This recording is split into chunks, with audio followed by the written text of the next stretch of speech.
Bom, e aqui nesse outro exemplo eu tenho um cliente de 50 quilos, né? Então a ideia de oferecer para ele 50 gramas, foi o que eu coloquei aqui, 120 gramas de batata doce cozida, 25 gramas de carbo aproximadamente, 80 gramas de beterraba cozida, 10 gramas de carbo, mais um pouco de frango, um pouquinho de proteína, suco de laranja, enfim. Então aqui eu, respeitando então, essa ideia que eu venho passando aqui para vocês, de 1 grama de carboidrato por quilo de peso corporal. Mas claro, nunca fugindo da bioquímica, nunca fugindo da funcionalidade do alimento. Por que eu estou dizendo isso? Deixa eu analisar alguns nutrientes em especial.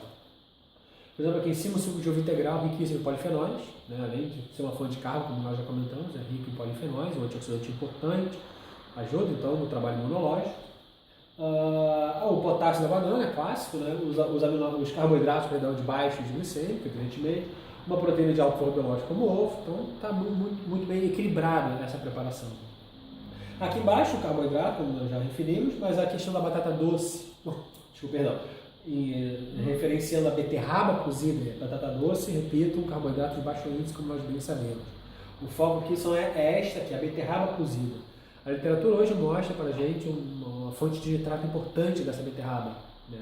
Então, e este nitrato é um vasodilatador, então potencializa o transporte de nutrientes, de oxigenação para os músculos, enfim. Então isso é vantajoso para o pré-treino. Então a gente pode fazer nesta estratégia aqui, esta beterraba, ou no slide anterior que eu comentei, aquelas refeições 30 minutos de pré-treino, a gente pode oferecer 80 gramas de beterraba, isso em 200 ml de água, bater no liquidificador. Você oferece ali uma boa refeição pré-treino, né? Porque esse suco de beterraba, por ter nitrato vasodilato, como eu já comentei, então pode ser uma estratégia também como pré-treino isolado, de 30 minutos antes do suco, por ser muito rico em fibra e essa característica, vamos dizer assim, de dar uma saciedade muito boa ao nosso cliente, isso é importante. Algumas pessoas relatam um paladar muito... Não gostam do paladar, né, dessa beterraba. Eu oriento a adição de hortelã ou meia maçã, por exemplo, nessa preparação, para dar uma mexida nesse paladar. E eu acredito ser uma estratégia muito valiosa de pré-treino, repito, pela questão do nitrato.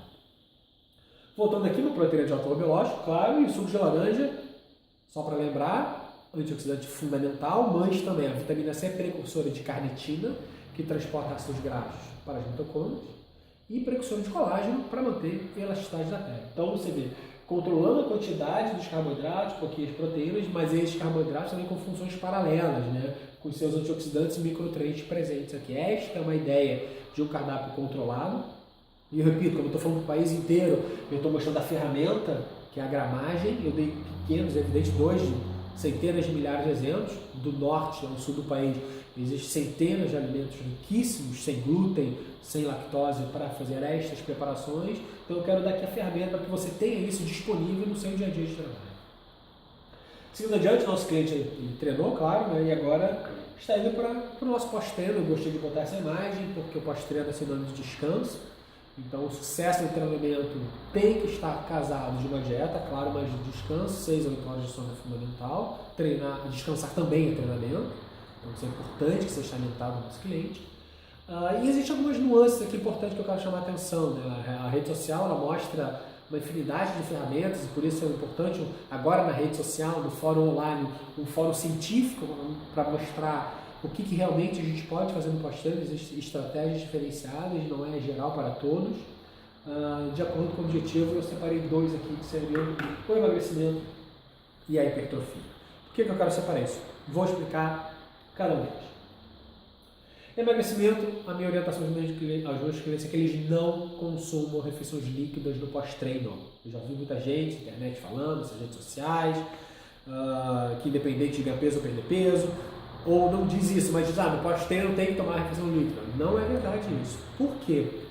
Porque a atividade física ela é hipoglicemiante, então ela estimula o glucagon, independente da intensidade, cortisol, adrenalina ou outros hormônios catabólicos. Então é uma atividade hipoglicemiante e catabólica.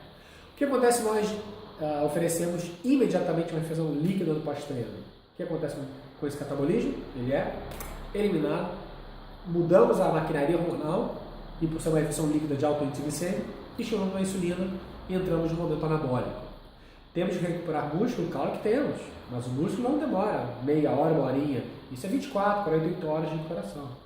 Esse estímulo mais agressivo, ele tendencia a ser muito mais obesogênico do que proteico. se nós estivermos falando de pessoas acima do peso. Senão as pessoas não ficariam obesas, né? A gente vê alimentos de alto índice, calorias vazias, refinadas, que o grande problema é a baixa saciedade e alto pico de insulina. É exatamente o que está acontecendo nessa refeição líquida do pós-treino. Saciedade pouca, pico de insulina. Só é um produto mais diferente, não é algo mais refinado, é uma proteína em cima do leite, alguma coisa assim. Então, na verdade, o problema não é o alimento, é que o alimento gera como resposta. E o alimento líquido do pós-treino gera uma resposta de pico de insulina, e isso é anabólico. Para quem quer perder peso, isso não é adequado. Eu preciso fazer com que ele se mantenha nessa orquestra, nesse equilíbrio de perda de peso. Então, a minha opinião, eu não aconselho meus clientes a usar essa proteína líquida no pós-treino nesta função de emagrecimento. Qual é a minha orientação? A seguinte. Primeiro, a refeição sólida, claro, se não é líquida, ela é sólida. Baixo de glicêmico, porque inibe a ação da insulina e potencializa o transporte de ácidos graxos livres, que nos ajuda no processo de emagrecimento. Rica em antioxidantes, né? Frutas e hortaliças cruas, para preservar mais o nutriente desses alimentos, dar mais saciedade ao meu cliente, e com isso eu consiga recuperar mais o meu atleta. Selênio, frutas oleaginosas provenientes, as frutas oleaginosas que eu tenho, selênio e zinco, por exemplo, é uma ótima alternativa que pode ser inserida aqui. A vitamina C, que eu já comentei anteriormente, de colágeno e carnitina, ela também potencializa o sistema imunológico do músculo esquelético, então pós-treino a vitamina C também pode ser considerada um remédio.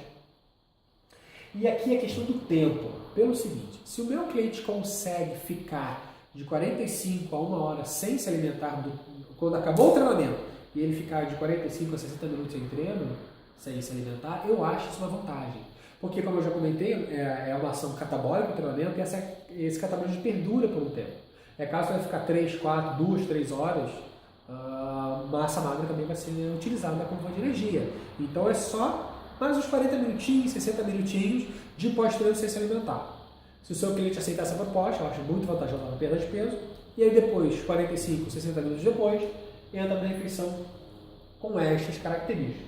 Baixo de glicêmico, proteína de alto valor biológico, porque a proteína tem que estar em todas as refeições, e rica em antioxidantes provenientes de frutas e de hortaliças.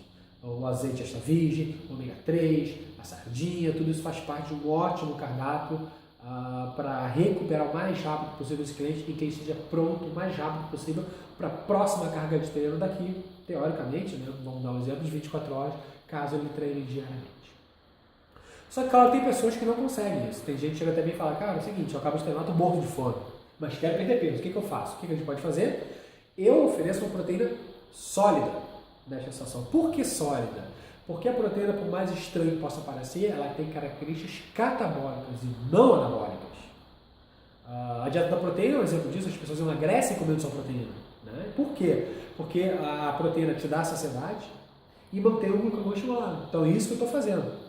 Acabei de treinar no glucagon agindo, dou um ovo cozido, por exemplo, que eu faço para o meu cliente, eu ofereço um ovo cozido para ele, com a gema sempre, claro. E aí ele consome esse ovo, dá saciedade gástrica também, e mantém o perfil catabólico que eu estou querendo manter. E isso é uma estratégia bioquímica importante, interessante, para depois, 45, 60 minutos depois, eu vir com a refeição completa.